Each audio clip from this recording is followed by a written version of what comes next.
Chers téléspectateurs, c'est avec un plaisir renouvelé que je vous présente cette autre édition du magazine The Spotlight.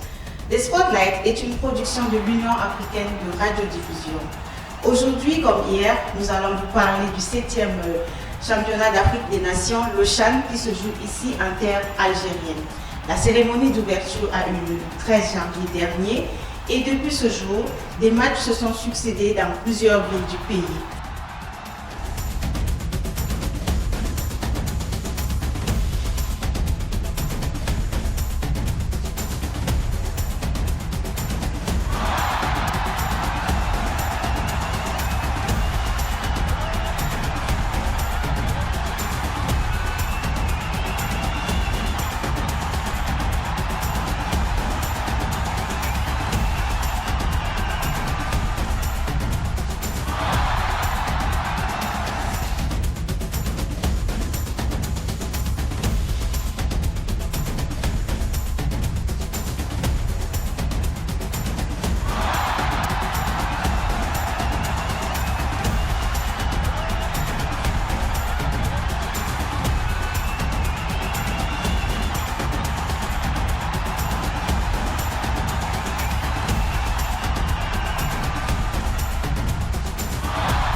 La deuxième journée consacrée aux activités du CHAN était vraiment riche en émotions.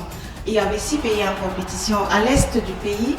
3 équipes ont pris part à la compétition lors de la deuxième journée du championnat d'Afrique des Nations.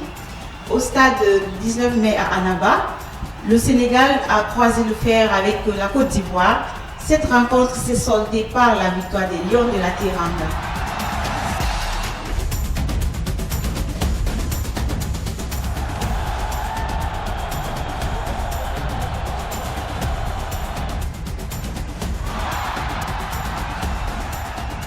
Toujours dans le groupe B, les Léopards de la République démocratique du Congo, 2 fois vainqueurs du championnat d'Afrique des Nations, étaient en compétition avec l'équipe de l'Ouganda et cette rencontre s'est soldée par un score vierge, c'est-à-dire 0 but partout.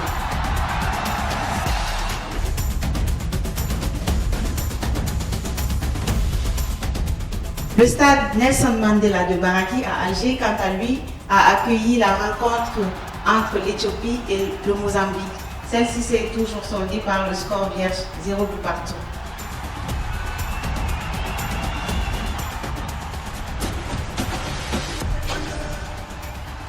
Inauguré à la veille de l'ouverture du championnat d'Afrique des Nations 2022, le stade Nelson Mandela d'Alger est un concentré d'histoire et d'amour.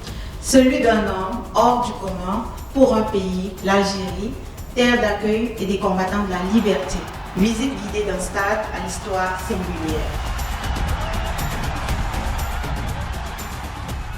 C'est un véritable bijou que l'Algérie s'est offert à l'occasion du championnat d'Afrique des Nations CHAN Total Énergie 2022.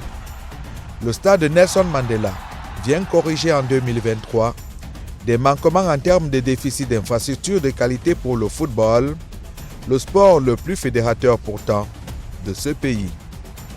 D'une capacité d'environ 41 000 spectateurs, le stade Nelson Mandela a nécessité près de 280 millions d'euros pour sa construction.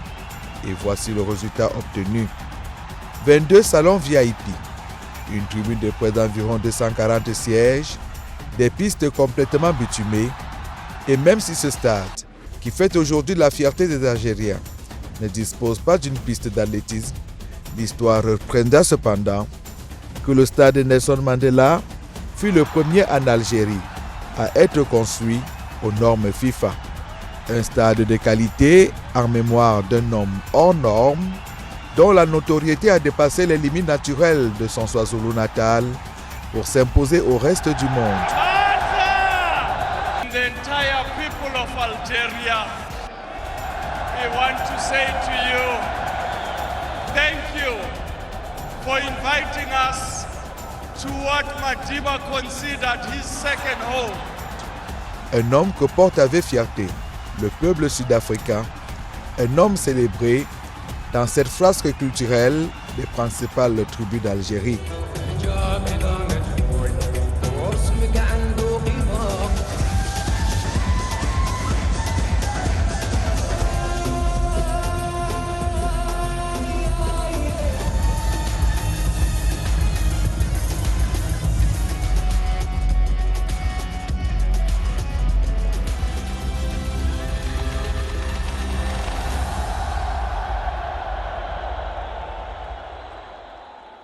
Nelson Mandela, de son vivant, avait lui-même déclaré son amour pour la terre algérienne, qu'il accueilla dans les moments troubles de son histoire. Madiba, de son petit nom, disait alors que l'Algérie était sa seconde patrie. Et c'est certainement cette fidélité que le pays a voulu récompenser, tout en prouvant son identité africaine à ceux qui en doutaient encore.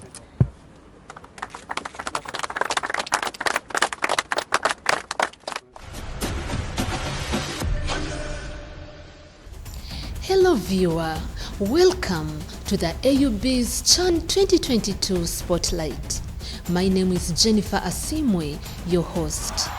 Remember, we are still in Algeria in the Maghreb region for Chan 2022. This country has hosted 16 other African countries for this tournament. Today, in our Discovery series, we bring you the city of Constantine. Popularly known as the City of Bridges due to different bridges connecting hills and valleys and caverns, the city of Constantine is a magnificent and capital city of eastern Algeria. Before the Roman Empire establishment, it was known as Sarta.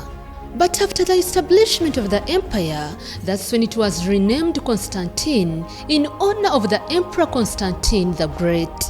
The city is located about 80 kilometers from the Mediterranean coast at the banks of the river of Rumel. It is the third largest city in the country after Algiers and Oran, with a population of 750,000 people, according to the 2021 Algeria's population census. It has a landmass of 2,288 per square kilometers. Constantine is one of the most visited cities in Algeria due to its rich history, amazing views, and colorful culture. Welcome to Constantine. Thank you so much for tuning in. That's all we had for you today. See you next time. Keep it the spotlight. Bye-bye. Olá, este é o Spotlight, programa da União Africana de Radiodifusão, que lhe leva as emoções do Chan 2023 que acontece aqui na Argélia. Hoje vamos dar-lhe a conhecer um pouco do estádio que recebeu o primeiro jogo, inaugurado pelo presidente aqui do país, que são 4 dos campos das 4 cidades que acolhem este Chan 2023.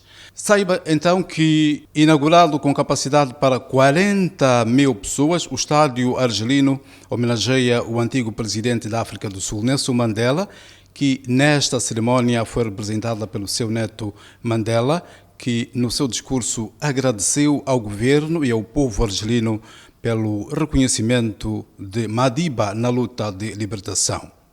Depois de inaugurado com todas as coreografias próprias da cultura do Maghreb, o estádio acolheu o primeiro jogo do Chan 2022, que opôs a seleção anfitriã à Líbia, tendo a Argélia vencido por 1-0. A 7ª edição do Chan 2022 já fez disputar os jogos Etiópia-Moçambique. O primeiro país que fala português a entrar em cena impôs um empate a 0 e entrou também em funções, a primeira mulher a liderar a equipa de arbitragem. Também repartiram pontos as seleções da RDC e do Uganda, que, envolvidos 90 minutos, o resultado se manteve nulo.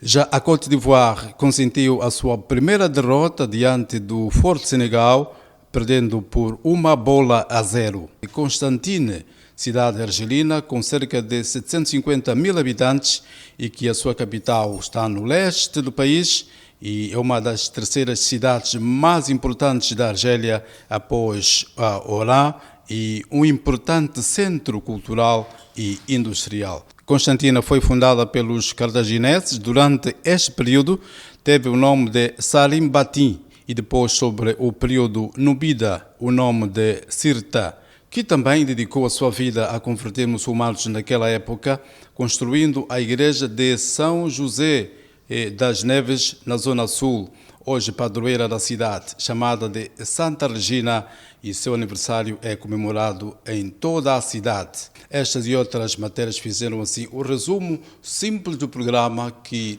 todos os dias está contigo da União Africana da Rádio Difusão. Fica conosco.